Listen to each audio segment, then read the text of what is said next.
চলতি বছর বৈরী আবহাওয়া ও ত্রুটিপূর্ণ রাসায়নিকে ভারতে অস্বাভাবিক হারে কমেছে আমের উৎপাদন। এতে ভয়াবহ বিপর্যয়ের মুখে পড়েছেন আম চাষিরা। ফলন কমে যাওয়ায় উল্লেখযোগ্য হারে কমেছে রপ্তানিও। এছাড়া দেশটি থেকে আম আমদানিতে নিষেধাজ্ঞা দিয়েছে অন্যতম বড় ক্রেতা জাপান, যার নেতিবাচক প্রভাব পড়ছে কৃষি অর্থনীতিতে। আরও জানাচ্ছেন নাদিয়া ইসলাম তুলি। ভারতীয় কৃষক কাকাধোপ 2 দশকের বেশি সময় ধরে চাষ করছেন মৌসুমি ফল আম। প্রতি বছর বেশ ভালো ফলন পেলেও এবার দেরিতে বৃষ্টি ও ত্রুটিপূর্ণ রাসায়নিকে আশানুরূপ হয়নি উৎপাদন। এমন একটাও বছর যায়নি যখন আমরা লাভ করিনি, কিন্তু এবছর খারাপ আবহাওয়া ভোগান্তিতে ফেলেছে। বৃষ্টি দেরিতে হয়েছে, আমাদের যে রাসায়নিক দেওয়া হয়েছিল সেগুলো খারাপ ছিল। প্রতি বছর বাগান থেকে 7,000 থেকে 8,000 বাক্স আমরা পেতাম, এবছর মাত্র 600 থেকে 700 বাক্স পেয়েছি।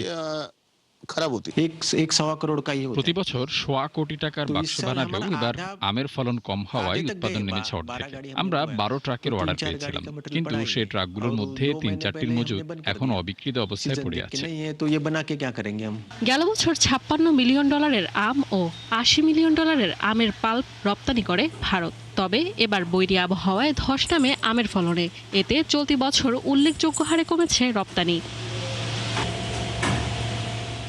ভারতের আমের অন্যতম বড় ক্রেতা জাপান। দেশটির প্রিমিয়াম আমগুলো বেশ উচ্চ মূল্যে বিক্রি হয় সেখানে। সম্প্রতি 20 বছরে প্রথমবারের মতো ভারতীয় আম আমদানিতে নিষেধাজ্ঞা দেয় জাপান। এতে দেশটির কৃষিমান নিয়ন্ত্রণ ব্যবস্থার উপর কমতে পারে বিদেশিদের আস্থা। উদ্বেগ তৈরি হতে পারে অন্যান্য আমদানিকারক দেশগুলোর মধ্যেও।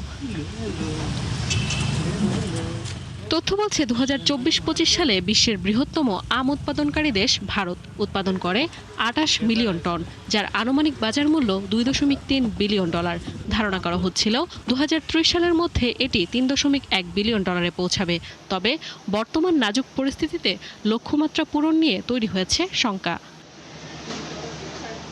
নাদিয়া ইসলাম তুলি, 71।